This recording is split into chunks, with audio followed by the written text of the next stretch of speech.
Dawson. It's about 6 years now since I was told that I had RCC, which is renal cell carcinoma, or in other words, kidney cancer. When I was first told, it was a terrible shock. I just sat there and looked at the doctor, then looked at my husband, and I don't know how I felt. I think I just felt, this is the end. However, I think the worst thing for me was going home and having to explain this to my family, especially my children, that this was cancer, and at this point, there was no cure for kidney cancer. And I found myself seeing 1, 2, 3, but 6 doctors in all told. The diagnosis wasn't that great, but one of the surgeons and doctors sitting there, one of the oncologists, had asked me, would I be prepared to go onto a trial drug? This drug was called sunitinib. I felt I had no options really. So initially, I said yes, and asked loads and loads of questions. And would it cure me? Now the answer to curing me was no. And that was no surprise. However, I decided there and then that I would take the option of starting on sunitinib. It was about a month later, and back I was at the Dawson, facing the oncologist and looking down on the table at this box of strange-looking pills. They went through all the side effects I would possibly have. These were sickness, dizziness, tiredness. So that day, I left the hospital with a big package of pills and holding on to my husband, not knowing what the future held. I started on these drugs, and initially, everything was fine and I was feeling okay. I was into my second month, and that's when I started to feel some of the side effects.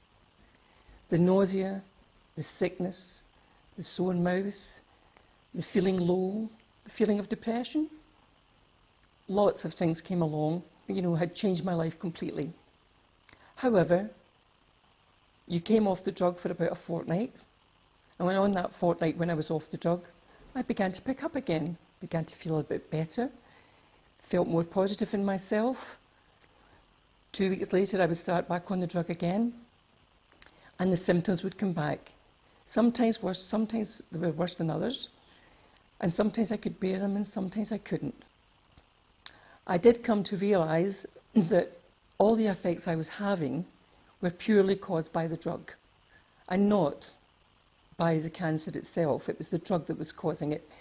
So, with a clear determination and a feeling that I could fight this, I continued with the drug.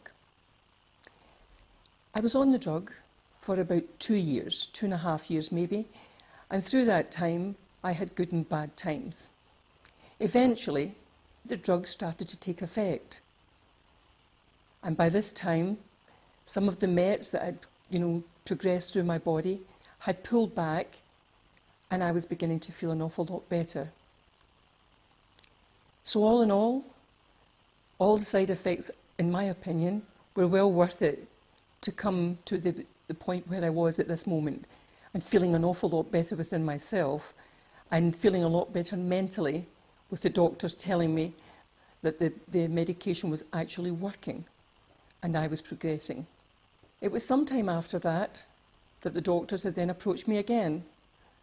This time was to say, would I be prepared to go through surgery?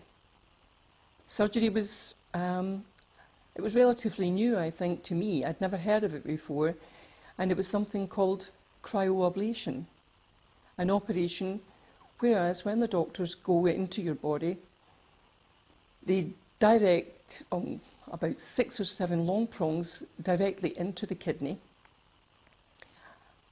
and they use a freezing and a gassing method, I think, from my knowledge, to actually freeze and kill off the tumour. I went into Gart Naval Hospital in Glasgow, and then I met up with a Dr. Alcorn. Dr. Alcorn took me through the whole procedure, which made me feel very relaxed, and for once I actually felt that something good was going to happen to me. The operation was I was taken down to the operating theatre, which I thought was an operating theatre, but it wasn't. It was the actual scanning machine. A few days later, Dr. Alcorn was standing by my bedside, explaining to me everything that had happened, all that I'd gone through, and with a smile on his face to tell me that the operation had been extremely successful.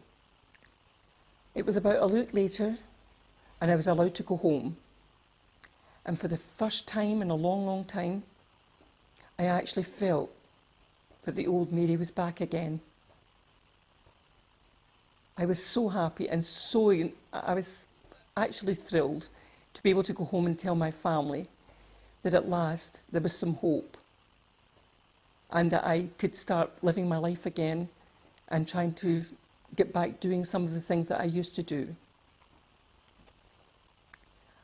I would now consider myself to be a survivor, a kidney cancer survivor.